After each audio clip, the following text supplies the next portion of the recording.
Morning students class third and fourth. आज हम start करेंगे हिंदी व्याकरण का दूसरा चैप्टर। आज के हमारे पाठ का नाम है वर्ण और वर्णमाला। स्टार्ट करते हैं।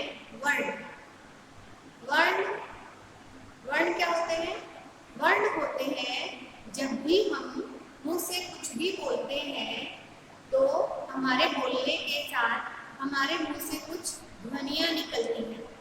जब भी हम कोई भी शब्द बोलते हैं तो उस शब्द के साथ हमारे मुंह से ध्वनियाँ निकलती हैं और यही ध्वनियाँ वर्ण या अक्षर कहलाती हैं। एक बार फिर से देखिए, वर्ण वह होते हैं जब भी हम मुंह से कुछ बोलते हैं तो हमारे बोलने के साथ मुंह से ध्वनियाँ निकलती हैं और इन्हीं ध्वनियों को वर्ण या अक्षर कहते हैं या ये ध्वनियाँ वर्ण या अक्षर कहलाती हैं।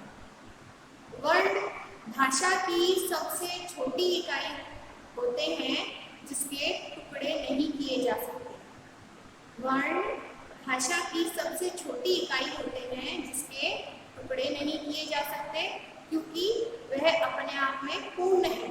उसके टुकड़े नहीं किए जा सकते। हम शब्द के टुकड़े कर सकते हैं लेकिन वर्ण के टुकड़े नहीं कर सकते। फिर से देखिए, भाषा की वह सबसे छोटी इकाई या ध्वनि जिसके टुकड़े नहीं किए जा सकते वर्ण कहलाती है। वर्ण भाषा की सबसे छोटी इकाई या ध्वनि जिसके टुकड़े नहीं किए जा सकते हैं वर्ण कहलाती है। जैसे कि मैंने शब्द बोला आम। आम शब्द बोलने पर देखिए, शब्द देखिए आम। अब इस आ में तो आ की ध्वनि छूटी हुई है, लेकिन जब हम इसके टुकड़े करते हैं तो इस म में भी और अ की ध्वनि छूटी हुई है। इस म में भी और की ध्वनि छूटी हुई है। हम आम बोलते हैं, आ तो अपने आप में पूर्ण वर्ण है, लेकिन मैं जब हम बोलते हैं साथ में तो मैं के साथ में ए की ध्वनि भी हमारे मुंह से निकलती है। तो इसके टुकड़े करने पर आ म अ तो बनेगा आम। ऐसे देखिए,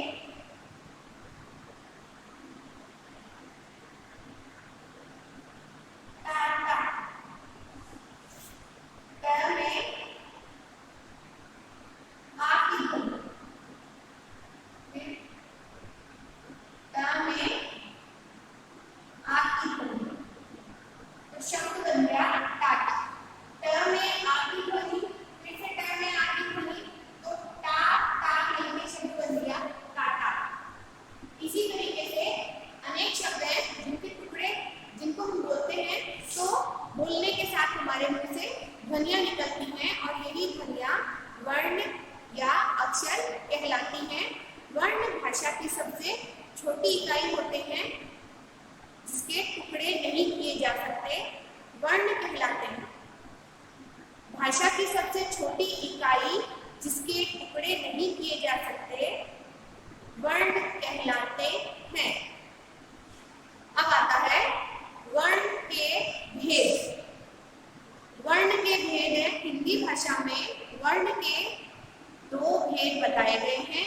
पहला है स्वर, दूसरा है व्यंजन। हिंदी भाषा में वर्ण के दो भेद बताए गए हैं। पहला है स्वर, दूसरा है व्यंजन। स्वर वह होते हैं जिनको किसी भी वर्ण की सहायता के बिना बोला जाता है। स्वरों को बोलने के लिए किसी भी वर्ण की आवश्यकता नहीं होती है, उनको बिना किसी वर्ण की सहायता के बोला जाता है, उन्हें स्वर कहते हैं। स्वर की जो ध्वनियाँ हैं वह स्वतंत्र होती हैं और हिंदी भाषा में जो स्वर है वह 11 होते हैं। स्वर है ए, आ, ई, उ, री, ए, ऐ, ओ, औ। कुल 11 स्वर होते हैं हिंदी भाषा में। अब बारी आती है व्यंजन की। व्यंजनों को बोलने के लिए वर्ण की सहायता ली जाती है, उन्हें व्यंजन कहते हैं। क्योंकि व्यंजन बिना वर्ण की सहायता के नहीं बोला जाता है और नहीं लिखा जाता है। फिर से देखिए, व्यंजन जिन्हें बोलने के लिए वर्ण की सहायता ली जाती है उन्हें व्यंजन कहते हैं। व्यंजन बिना वर्ण की सहायता के ना तो लिखा जाता है और ना ही बोला जाता है। क ख ग घ ड़, क से लेके ह तक कुल 33 व्यंजन है हिंदी वर्णमाला में। स्वर 11 होते हैं और व्यंजन 33 होते हैं। देखिए परिभाषा देखते हैं, हम लिखना स्टार्ट करेंगे।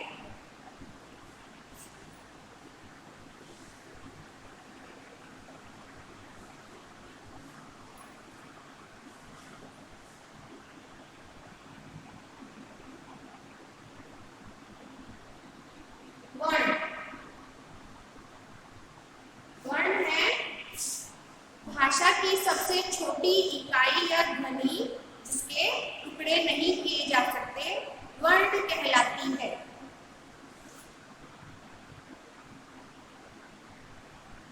भाषा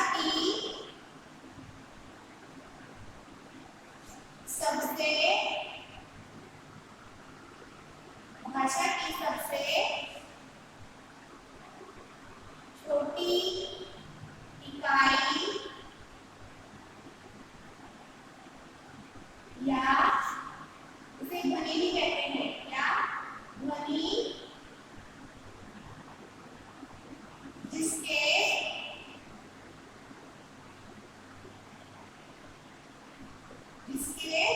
टुकड़े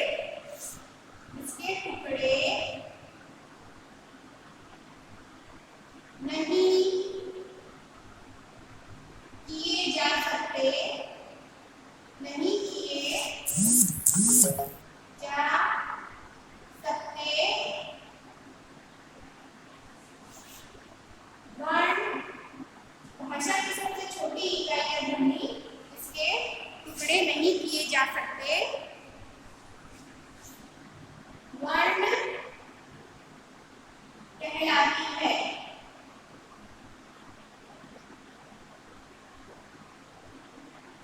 वर्ण कहलाती है।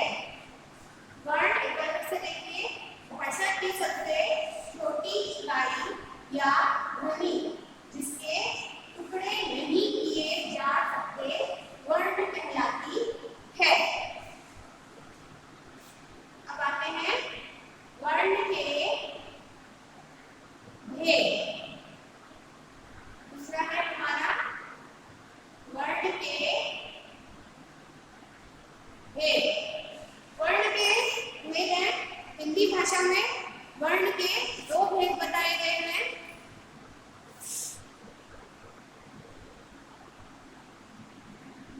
हिंदी भाषा में वर्ण के हिंदी भाषा में वर्ण के 2 भेद, हिंदी भाषा में वर्ण के 2 भेद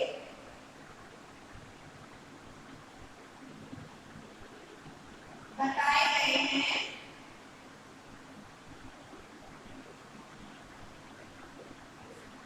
हिंदी भाषा में वर्ण के 2 भेद बताए गए हैं। पहला है स्वर। पहला है स्वर। हिंदी भाषा में स्वरों की संख्या 11 होती है।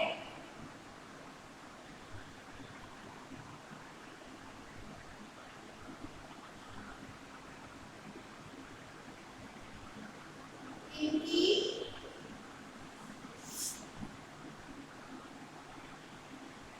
संख्या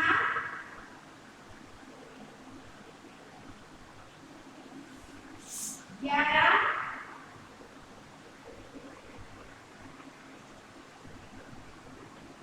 होती है और ये बिना किसी वर्ण की सहायता के बोले जाते हैं। उनकी संख्या 11 होती है। ये है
व्यंजन,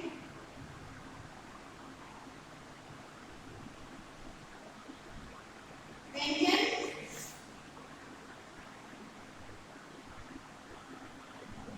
हिंदी, दूसरा देखिए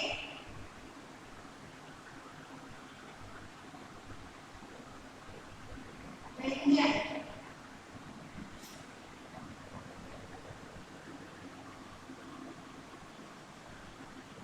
हिंदी संख्या,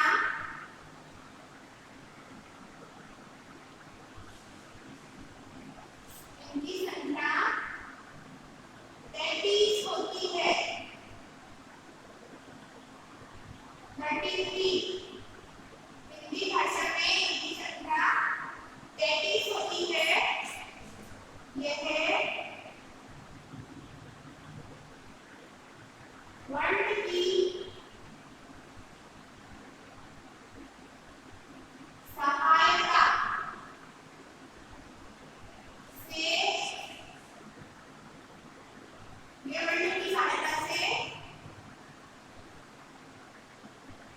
बोले जाते हैं,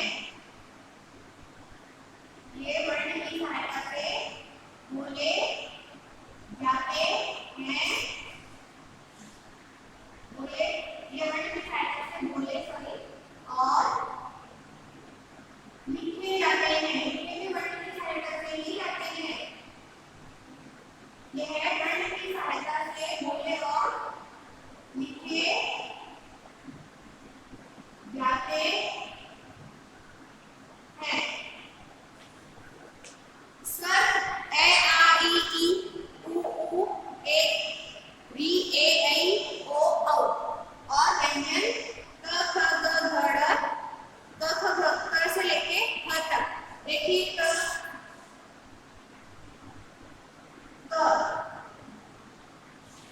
से को जब लिखा जाता है बिना वर्ण के तो वो आधा लिखा जाता है और इसको बोलते हैं तो इसमें ए की ध्वनि निकलती है। जब आप क को लिखते हैं बिना वर्ण के, इस वर्ण की सहायता के बिना लिखते हैं तो ये इस तरीके से लिखा जाता है और जब इसमें ए की ध्वनि आती है तो यह इस तरीके से लिखा जाता है। जब इसमें ए की ध्वनि जुड़ जाती है तो इस वर्ण को इस तरह से लिखा जाता है। अगर बिना वर्ण के लिखा जा रहा है तो नीचे हलन लग जाता है, नीचे हलन लग जाता है। और अगर ए में जुड़ रहा है तो ये अपने आप में पूर्ण बन जाता है, क बन जाता है बिना हलन के।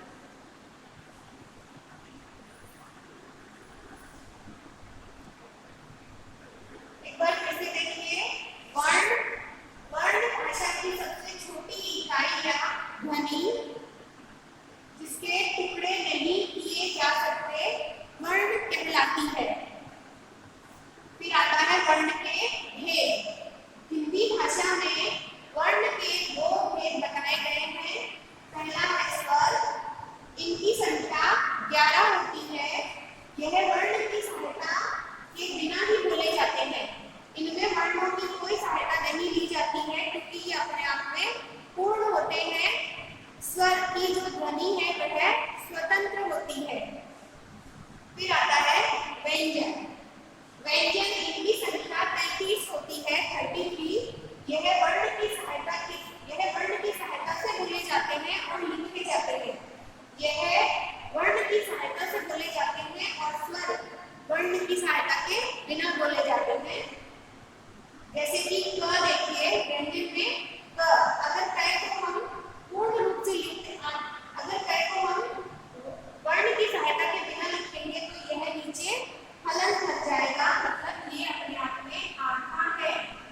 और जब क में ए की ध्वनि आ जाती है तो यह पूर्ण बन जाता है और इस तरह से लिखा जाता है। जितने भी व्यंजन हैं जब हम इन्हें बोलते हैं तो स्वतः ही मुंह से अ की ध्वनि निकलती है। जब व्यंजनों का हम उच्चारण करते हैं, व्यंजन बोलते हैं तो उनमें ए की ध्वनि छुपी हुई रहती है और हमारे बोलने पर स्वतः ही मुंह से ए की ध्वनि निकलती है। वर्ण, वर्ण के भेद, स्वर और व्यंजन। हमने पढ़ा वर्ण, फिर वर्ण के भेद, और अब हम देखते हैं वर्ण की परिभाषा पढ़ी हमने, फिर वर्ण के भेद पढ़े जिनमें स्वर और व्यंजन पढ़े। अब हम पढ़ेंगे संयुक्त व्यंजन। संयुक्त मतलब जब दो व्यंजन एक साथ लिखे जाते हैं जिनके मेल से एक व्यंजन बनता है तो उसे संयुक्त व्यंजन कहते हैं। दो व्यंजनों के मेल से जब कोई व्यंजन बनता है तो वो संयुक्त व्यंजन होता है। हिंदी भाषा में 4 ऐसे व्यंजन हैं जो संयुक्त व्यंजन है। श से क्षत्रिय, त्र से त्रिशूल, ग से ज्ञानी और श से श्रमिक। ये 4 व्यंजन ऐसे हैं जो दो व्यंजनों के मेल से बनते हैं। देखिए संयुक्त व्यंजन।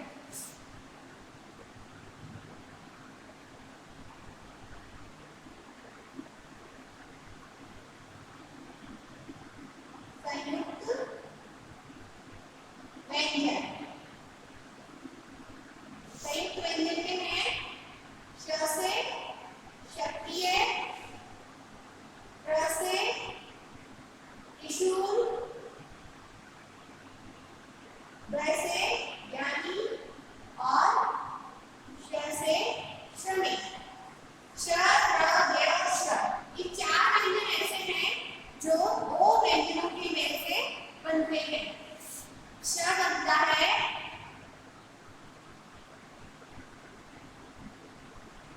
क और श, क और श के मेल से बनता है श क्षत्रिय, और इसके बोलने पर ऐ की ध्वनि है वो तो स्वतः ही निकल जाती है मुझसे। श, श जब हम बोलते हैं तो इसमें दो व्यंजन है क और श और ए तो स्वर है, वर्ण है, तो बिना वर्ण की सहायता के तो व्यंजन बोले नहीं जाते। वर्णों की सहायता से ही व्यंजनों का उच्चारण होता है, तो ए तो स्वतः ही अपने आप ही आ जाता है। तो इसमें शब्द शेर में जब हम शब्द बनाते हैं तो शब्द बन जाएगा हमारा कक्षा। शेर से शब्द बनेगा कक्षा। इस श में दो व्यंजन छुपे हुए कर और श तब बनता है ये श, और इससे अगर हम शब्द बनाना चाहें तो बनते हैं कक्षा, रक्षा।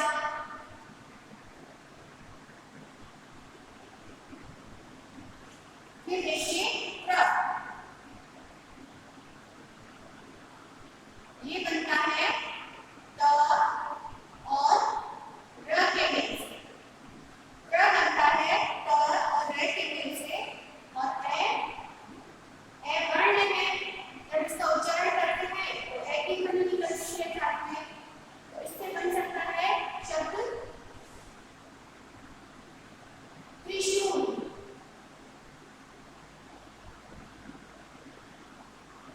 त्रिशूल शब्द बन सकता है इससे, और बन सकता है देखिए त्रिकोण।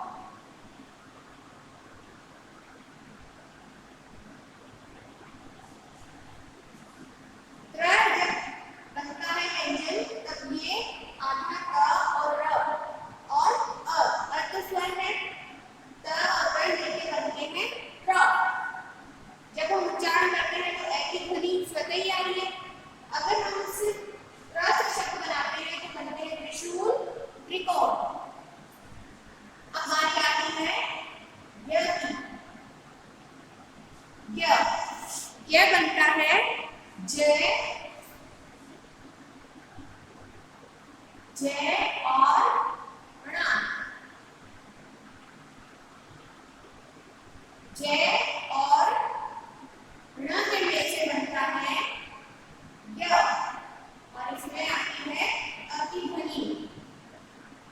य बनता है जय और ण के मेल से, अ की ध्वनि अपने आप आ रही है इसमें, तो इससे शब्द बन जाएंगे ज्ञान। ज्ञान शब्द बन सकता है जैसे, और बन जाएगा शब्द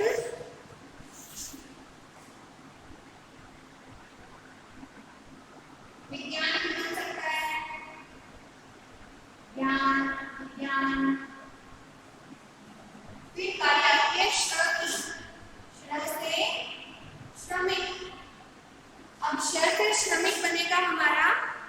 श और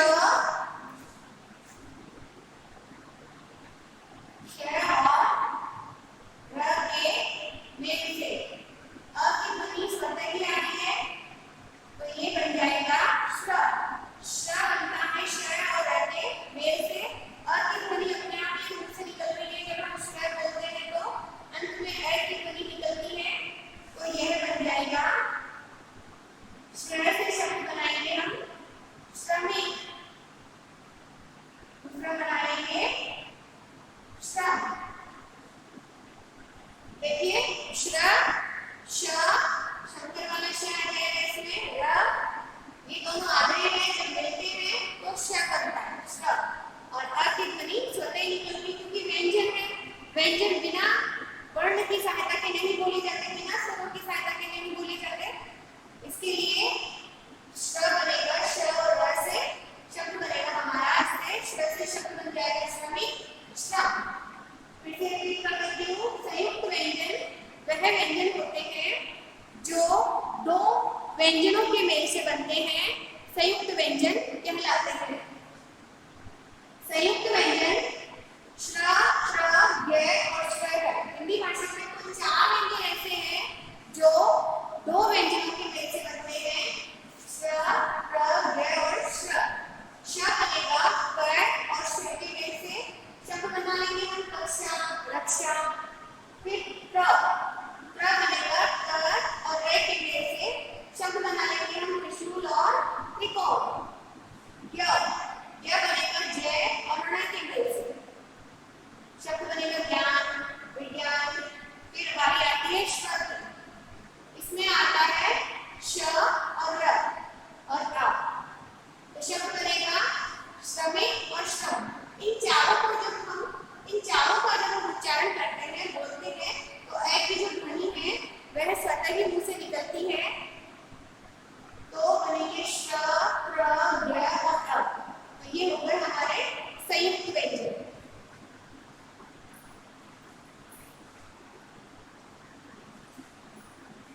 संयुक्त व्यंजन हमने पढ़े, अब बारी आती है द्वित्व व्यंजन की।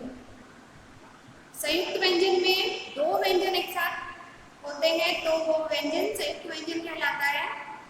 लेकिन जब द्वित्व व्यंजन आते हैं तो द्वित्व व्यंजन में जब एक ही व्यंजन की बार बार आवृत्ति होती है या बार बार रिपीट होता है तो उसे द्वित्व व्यंजन कहते हैं। जैसे कि पत्ता, कच्चा, बच्चा, पक्का, ये ऐसे शब्द हैं जिनमें एक व्यंजन की 2 बार आवृत्ति होती है, यानी कि 2 बार आते हैं, द्वित्व व्यंजन कहलाते हैं। अब हम पढ़ेंगे द्वित्व व्यंजन।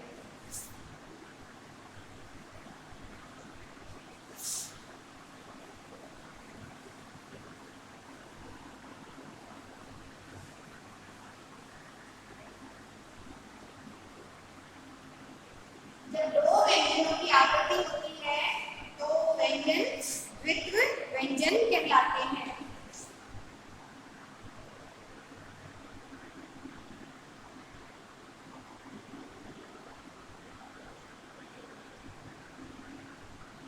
द्वित्व यानी कि एक व्यंजन की जो आवृत्ति है वह बार बार हो रही है, तो वो व्यंजन द्वित्व व्यंजन कहलाता है। पहले संयुक्त व्यंजन, अभी द्वित्व व्यंजन। जब एक व्यंजन की आवृत्ति एक से अधिक बार होती है, द्वित्व व्यंजन कहलाता है। यानी कि देखिए,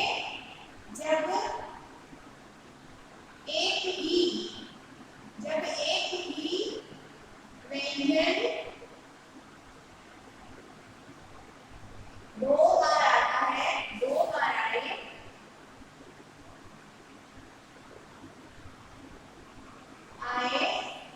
क्या आता है, जब एक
शब्द बनेगा हमारा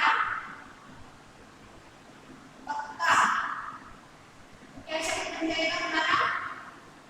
क, बीच में आया आधा क, फिर पूरक का, तो शब्द बन गया हमारा पक्का। अब देखिए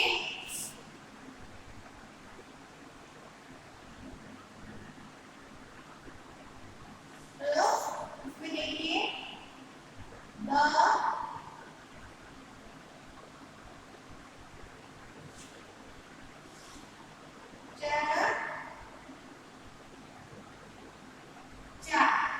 तो शब्द बन गया बच्चा।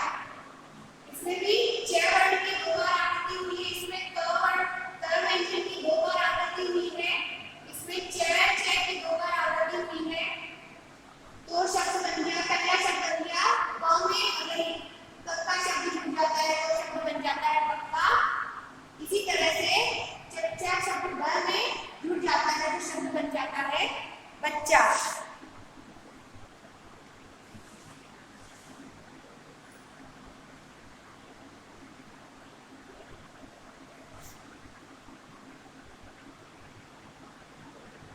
और देखिए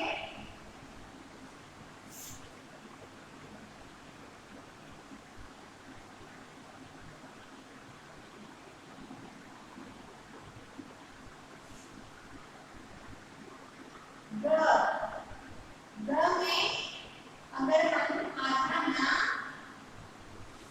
और पूरा ना जोड़ देते हैं तो शब्द बन जाता है घटना। घटना शब्द में अगर हम ब जोड़ देते हैं तो आधा है फिर पूरा ना, तो शब्द बन गया गन्ना।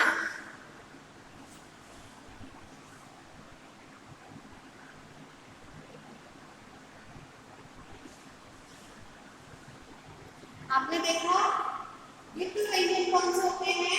जब एक ही व्यंजन दो बार आता है उसे द्वित्व व्यंजन कहते हैं। जैसे कि कक्का, तो शब्द बन गया क का, तो हमारा शब्द बन गया कक्का। फिर चच्चा देखिए ब में आधा छ पूरा से जुड़ गया तो शब्द बन गया बच्चा। फिर नन्ना में देखिए ग में आधा ना फिर पूरा में जुड़ा तो बन गया शब्द गन्ना। द्वित्व व्यंजन जब एक ही व्यंजन दो बार आते हैं तो उसे द्वित्व व्यंजन कहते हैं। आगे हम बात करेंगे वर्णमाला की। वर्णमाला क्या होती है? वर्ण हमने पढ़ लिया। वर्ण होते हैं जो हम जो कुछ भी हम बोलते हैं तो उन शब्दों के साथ में हमारे मुंह से जो ध्वनि निकलती है वो वर्ण या अक्षर कहलाती है। अब वैसे ही है वर्णमाला। वर्णमाला क्या होती है? जब वर्णों को एक निश्चित क्रम में या क्रमानुसार लिखा जाता है। वर्णमाला में वर्ण होते हैं स्वर और व्यंजन। जब वर्णमाला में निश्चित वर्णों को जब निश्चित क्रमानुसार या क्रमबद्ध रूप में लिखा जाता है तो उससे वर्णमाला बनती है। तो हमारी परिभाषा होती है वर्णों के क्रमबद्ध समूह को वर्णमाला कहते हैं। वर्णमाला की परिभाषा हो गई, वर्णों के क्रमबद्ध समूह को वर्णमाला कहते हैं। अगर आप वर्णों को क्रमानुसार नहीं लिखते हैं, आगे पीछे लिखते हैं तो वर्णमाला नहीं बन पाती है, क्योंकि अ के बाद में आ आता है, आ के बाद में ई आता है, फिर बड़ी ई आती है, फिर ऊ आता है, फिर बड़ा ऊ आता है। अगर आप क्रमानुसार नहीं लिखेंगे तो वो वर्णमाला नहीं बन पाएगी। इसी तरीके से जब वर्णों को क्रमानुसार या क्रमबद्ध समूह में लिखा जाता है तो उसे वर्णमाला कहते हैं। वर्णमाला की परिभाषा देखिए, वर्णमाला वर्णों के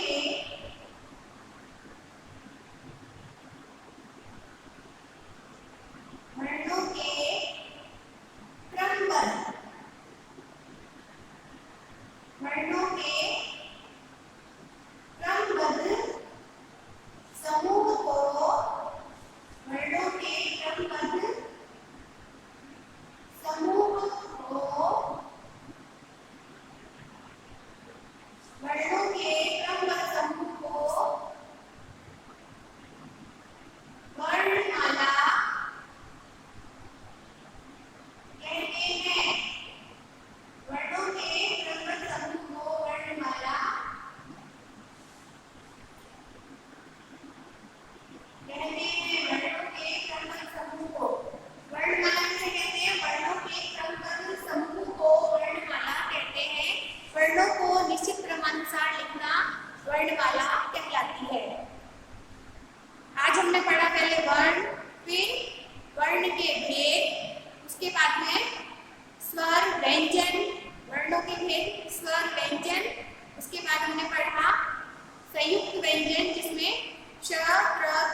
फिर हमने पढ़ा द्वित्व व्यंजन।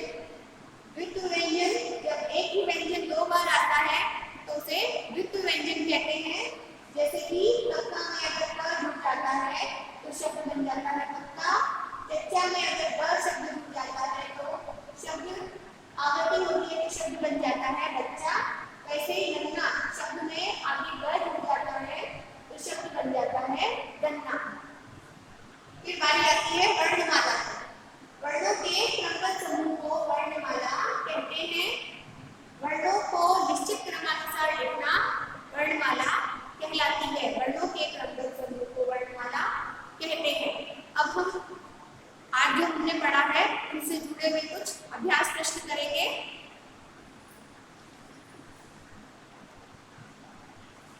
पहला अभ्यास प्रश्न देखिए हमारा।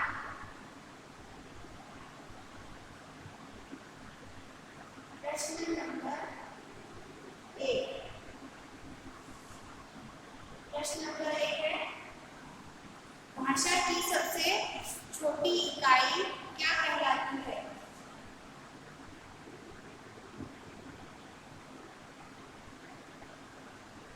भाषा की सबसे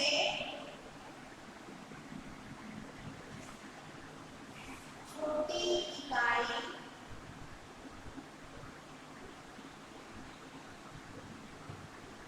भाषा की सबसे छोटी इकाई क्या कहलाती है?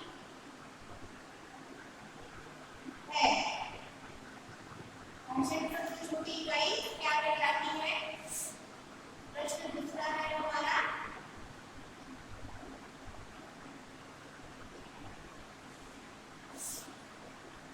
वर्ण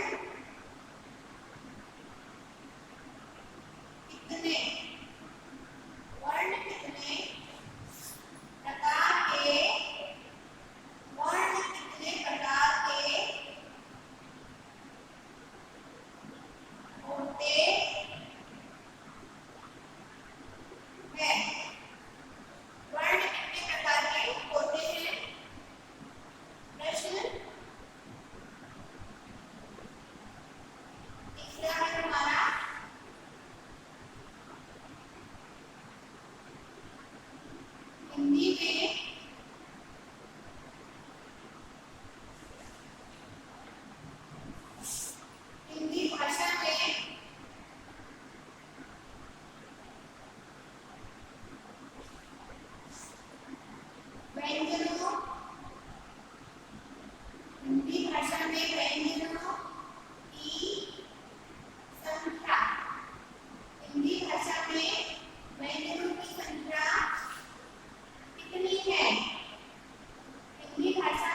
के क्रमबद्ध समूह को क्या कहते हैं? प्रश्न नंबर 5 हो गया।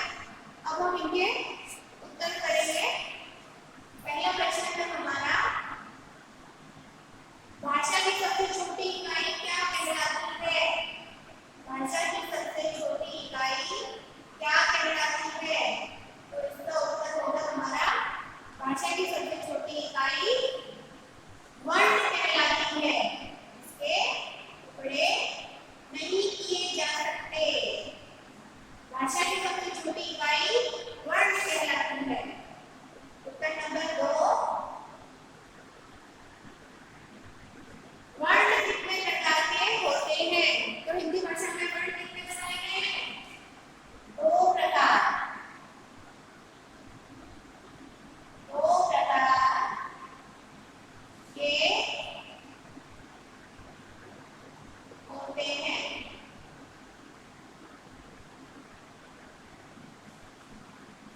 वर्ण 2 प्रकार के होते हैं। प्रश्न नंबर 3 है, हिंदी भाषा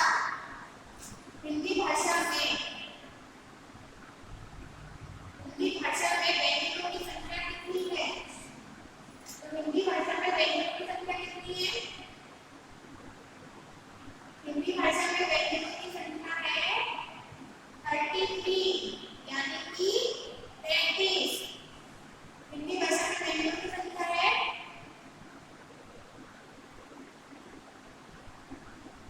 कितनी संख्या है? व्यंजन कितने होते हैं? 33। हिंदी भाषा में व्यंजनों की संख्या, व्यंजनों की संख्या 33 है, 33। उत्तर नंबर 4 देखिए,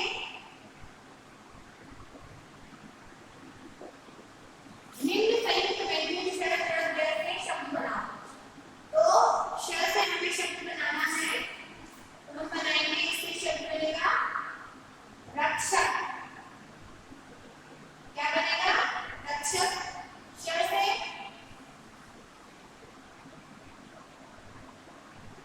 से शब्द बन जाएगा रक्षक। फिर है र से शब्द बनेगा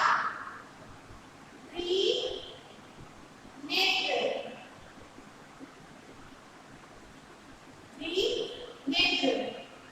फिर शब्द बनेगा य से, य बच गया हमारा, य से शब्द बनेगा हमारा कैसे बनाएंगे हम? ज्ञानी। शब्द बनेगा ज्ञानी। श से शब्द बन गया शिक्षक, क से बन गया त्रिनेत्र, य से बन गया ज्ञानी। प्रश्न नंबर 5 है, वर्णों के क्रमबद्ध समूह को क्या कहते हैं? वर्णों के क्रमबद्ध समूह को क्या कहते हैं? वर्णों के क्रमबद्ध समूह को क्या कहते हैं?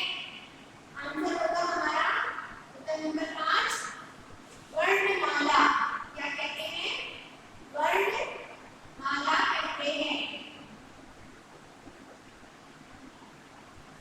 वर्णों के क्रमबद्ध समूह को वर्णमाला कहते हैं। पहला प्रश्न है हमारा, भाषा की सबसे छोटी इकाई क्या कहलाती है? उत्तर है हमारा वर्ण कहलाती है। दूसरा प्रश्न है, वर्ण कितने प्रकार के होते हैं? तो वर्ण 2 प्रकार के होते हैं, स्वर और व्यंजन। फिर है